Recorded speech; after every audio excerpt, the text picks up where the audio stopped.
Hello दोस्तों, कैसे सभी लोग।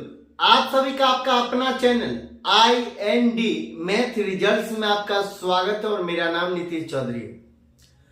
हम लोग प्रतिशत पढ़ रहे थे और प्रतिशत में एक नया कॉन्सेप्ट पढ़ चुके हैं। चलिए उस कॉन्सेप्ट पर सवाल देखते हैं, फिर कॉन्सेप्ट देखेंगे।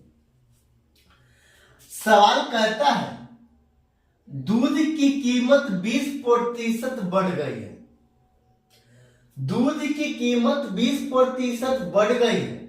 खर्च को उतना ही रखने के लिए पहले 100 रुपया का दूध मंगवा रहे थे माना, तो बाद में भी बढ़ने के बाद हम 100 रुपया का ही मंगवाएंगे, तो यहाँ खपत में कमी करना पड़ेगा। तो कहता है खर्च को उतना ही रखने के लिए वर्तमान उपभोग में कितनी कमी करनी होगी। ये खर्च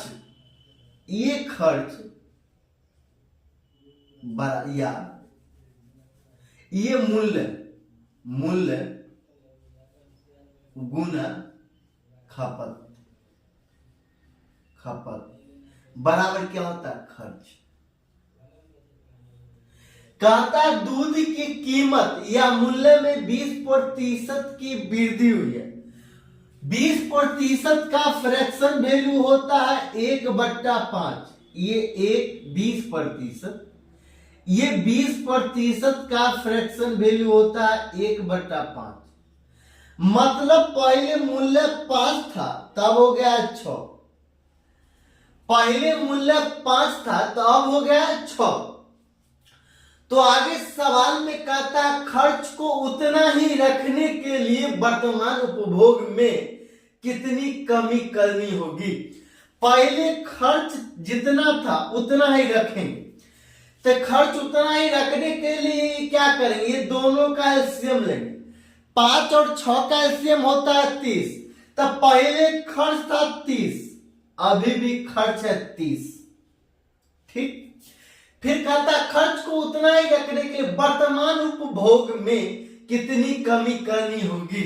मतलब खपत में तो कमी करना पड़ेगा क्योंकि रेट बढ़ गया। तब खपत में कितना प्रतिशत की कमी होगी? ये 5 को किस चीज से गुना किया जाए ताकि 30 हो जाएगा? तो ये 6 से गुना किया जाएगा। ये 6 से गुना किया जाएगा। अब ये 6 को किस चीज से गुना किया जाए ताकि 30 हो जाएगा? तो ये 5 से गुना किया, ये 5 से गुना किया जाए, ये 5 से। अब कहता है खपत में उपभोग में कितनी कमी करनी होगी। जितना उपभोग हो रहा था पहले 6 हो रहा था, अब हो रहा 5। कितना कमी हो रहा है? ये कितना कमी है? 1 की। कितनी की कमी है? 1 की। ये 6 बेस है 6, किसमें से? 6 में से 1 की कमी, मतलब 5। ये फ्रैक्शन है, किसी भी फ्रैक्शन को प्रतिशत में बदलने के लिए हम लोग 100 से गुना करेंगे, 3 गुना 100। अब ये 16, ये एक बार में, फिर 4 0, 6 बार में 36, फिर कितना है 4, ये 2/3%। तो ये 16 सही 2/3%। ये आंसर। इससे बढ़िया तरीका इस सवाल को बनाने का नहीं है।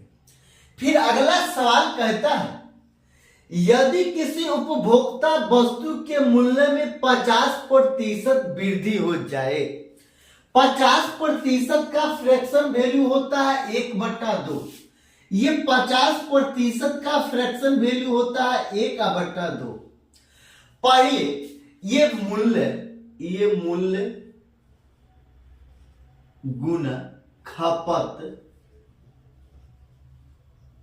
ये बराबर है खर्च। ये 50% की वृद्धि हो, 50% का फ्रैक्शन वैल्यू होता है 1/2।